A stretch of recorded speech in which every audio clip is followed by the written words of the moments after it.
She is a founder of a film festival called Women of the Lens, which focuses to enhance the representation of Black women and women of color in British film. Going to school, I was very different and received a lot of racist abuse when I was at school.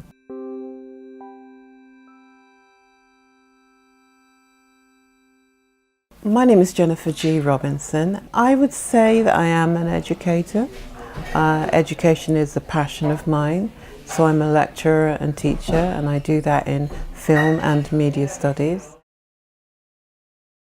My story is about challenging myself and unlearning things that I had learned that were erroneous about myself.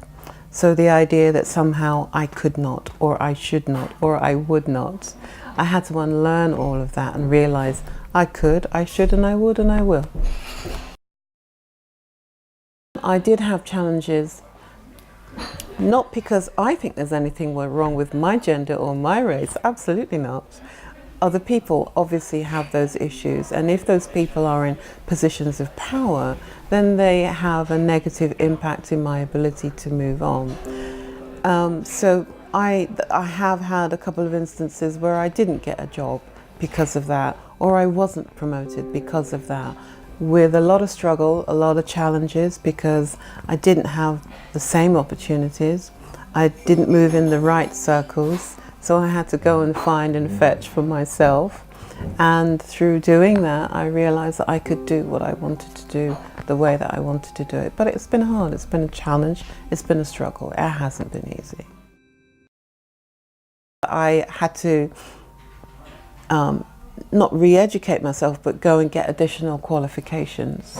So I went to the established institutions here, got some qualifications in those areas. So I think that when you're meeting your challenge and you're having to do your goals, it's important that you're going to have to make sacrifices.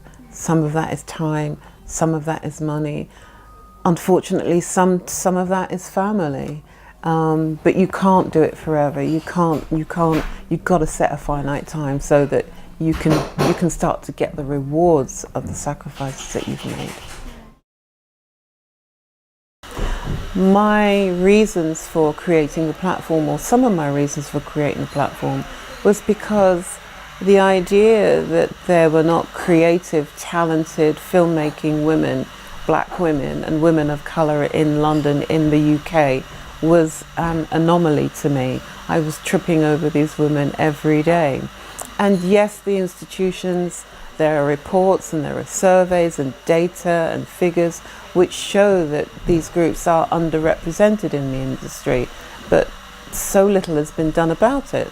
So I had enough, basically, and I decided to set up Women of the Lens as a platform to showcase talent, to celebrate that talent, to demonstrate that there's knowledge and information to be shared amongst them. And if anybody is interested in making changes in the industry, which shows that variety of life, you can come to Women of the Lens. Whilst it's primarily for women, I'm also looking at creating relationships with allies, people, men and other women of colour who are interested in meeting those changes, showing those changes, not only in front of the camera, but behind the camera, which is equally important in terms of having us seeing that variety of representation. So I'm interested in, well, who is the director? Who is the producer? Who is your grip? Who is the engineer?